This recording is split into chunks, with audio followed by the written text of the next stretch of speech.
Kes demam malaria semakin meningkat di Kelantan bermula Januari hingga kini. Untuk perinciannya, terus saja bersama Muhammad Amirul Hafiz Rosli. Amirul, silakan. Baik, terima kasih. Jabatan Kesihatan Kelantan JKNK meminta orang ramai supaya berwaspada dengan kes demam malaria di negeri ini yang dilaporkan meningkat sebanyak 84% bermula bulan Januari sehingga kini. Sebanyak 215 kes malaria dicatatkan setakat ini berbanding 117 kes tahun lalu. Pengarah JKNK, Datuk Dr. Zaini Hussein berkata, daerah Gua Musang menjadi kawasan yang berisiko berdepan penyakit demam malaria selepas merekodkan jumlah kes tertinggi di negeri ini sejak Januari hingga awal September. Katanya, kes malaria tersebut disumbangkan oleh keadaan persekitaran termasuk sektor peladangan yang wujud di jajahan tersebut. Gua Musang bukan kawasan yang berisiko lah. Banyak kes yang telah dilaporkan di negeri Kelantan, 80% daripada Gua Musang. Ini disebabkan oleh keadaan persekitaran, sektor peladangan dan sebagainya. Jadi sebab itulah kita mengadakan aktiviti hari ini di sini kerana kita mahu masyarakat khususnya di Gua Musang ini mengambil peranan yang aktif untuk sama-sama kami di Jabatan Kesihatan dan juga rakan-rakan strategi kami yang lain untuk sama-sama membuat pencegahan terhadap malaria. Jadi kita kenal bahawa sama ada warga asing ataupun warga pantai yang penting adalah bagi kita untuk pencegahan. Kerana walaupun kita mengesan daripada warga asing ataupun warga pantai, chances untuk menyebarkan ataupun menjangkiti orang lain juga tinggi sekiranya ada vektor penyamuk di kawasan-kawasan yang berkaitan. Beliau berkata demikian kepada pemberita selepas majlis perasmian sambutan Hari Malaria Sedunia peringkat negeri Kelantan di Dewan Serbaguna Ladang Sungai Terah, Gua Musang. Tambahnya, tiada kes kematian akibat malaria dilaporkan di Kelantan sepanjang tahun ini dan sekiranya mempunyai tanda-tanda demam malaria, setiap individu perlu terus pergi ke klinik berdekatan untuk mendapatkan rawatan awal. Bagi menyantuni jasa warga kerja yang akan bersara, Jabatan Penyiaran Kelantan RTM Kelantan mengadakan Majlis Jasamu di Kenang. Turut diraih 3 kaki tangan lain yang akan bertukar ke tempat baru. Timbalan Pengarah RTM Kelantan, Muhammad Khairul Nizam Abdul Salam berkata, majlis berkenaan menjadi tradisi apabila ada kaki tangan yang akan bersara dan berpindah ke tempat baru. Ia sebagai menghargai jasa dan pengorbanan mereka yang sentiasa komited serta membantu jabatan dalam pelbagai sudut. Harapan kita semoga mereka yang berpindah daripada Kelantan FM ni berjaya di tempat baru, dan kepada pegawai kita yang telah bersara, selamat maju jaya dengan dunia baru yang akan ditempuh. Beliau berkata demikian selepas majlis Jasamu di Kenang di Auditorium Titian Murni, Kelantan FM. Sementara itu, kaki tangan yang diraih pada majlis itu terharu dan berterima kasih kepada RTM Kelantan. Selama saya bertugas ini selama 5 tahun, amat beratlah nak untuk tinggalkan RTM Kelantan ni. Banyak pengalaman bekerja di sini selama 5 tahun tu. Jadi saya harap Kelantan FM terus maju dan cemerlang di masa akan datang. Terima kasih Kelantan FM dan halalkan makan minum kami di sini. Saya merasa bangga kerana dijemput oleh Jabatan Penyiaran Kelantan untuk menghadiri majlis Jasamu di Kenang ni. Terima kasih kepada semua pihak pengurusan. Seorang pesara Lembaga Kemajuan Kelantan Selatan Kesedar memanfaatkan kemahiran membuat acar ikan kering untuk mencari pendapatan tambahan tanpa bergantung kepada wang pencen sejak 7 tahun lalu.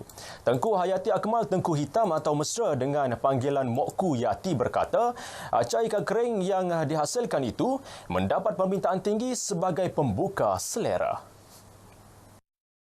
Menurut Mokku, lebih membanggakan acar ikan keringnya telah terbang sehingga ke Mekah, Arab Saudi dan Singapura. Katanya, acar ikan kering itu mempunyai gabungan rasa masam, manis masin dan pedas ditambah pula dengan bawang jeruk yang rangup.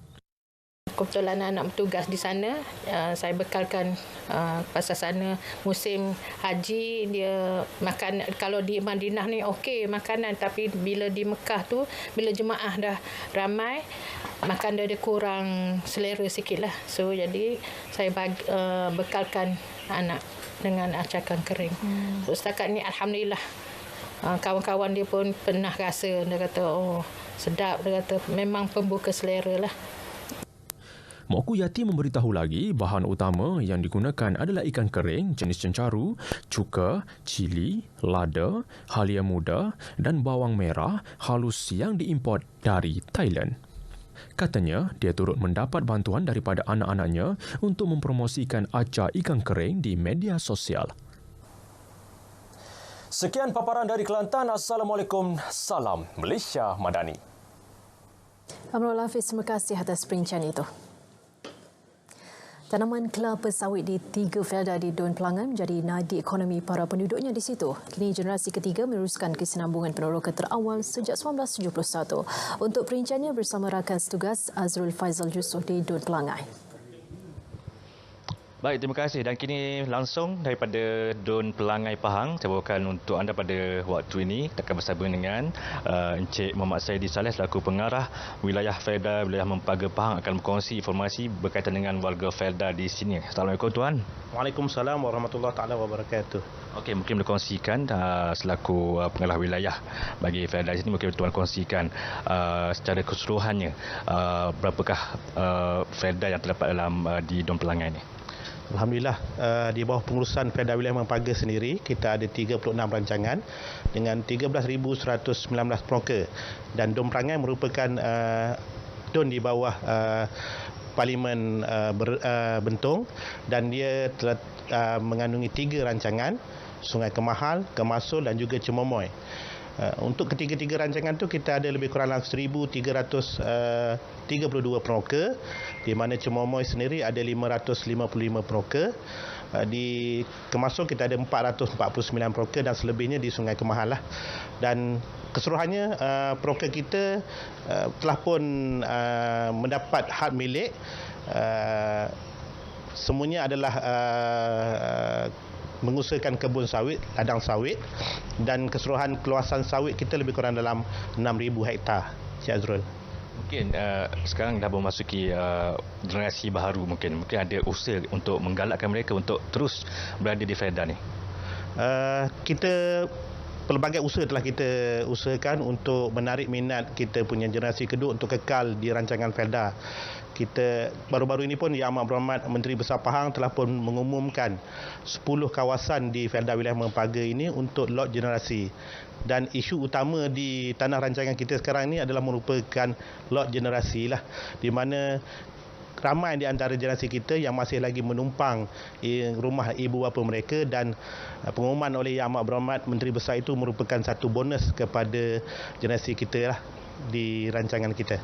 Mungkin tuan melihat pada di Don Pelangai sendiri, mungkin tuan berkongsi apakah lagi yang perlu diberikan perhatian oleh kerajaan untuk menambah baik ataupun meningkatkan lagi warga Felda di sini. Selain daripada lot generasi tadi untuk generasi kedua Felda, peroka sendiri pun di Don Pelangai ini mengharapkan agar kemajuan dapat dijalankan ataupun dilaksanakan, terutama sekali perjalanan highway lah, jalan utama dia. Kalau kata di musim hujan ataupun di musim banjir, memang kawasan itu kadang-kala terjejas lah. Jadi harapan kami agar satu jalan yang boleh memudahkan dan boleh melancarkan perjalanan antara Don Pelangai ini keluarlah ke kawasan bandar yang terdekat. Itulah harapan kami. Terima kasih Tuan Haji. Baik, itu antara perusahaan kami dari Don Pelangai. Jadi kita harapkan segala harapan dan juga kemajuan untuk Don Pelangai terus diberikan perhatian. Dan sekian untuk waktu ini, kembali bersama rakan tugas di Angkasa Puri. Azrul, terima kasih atas perincian itu.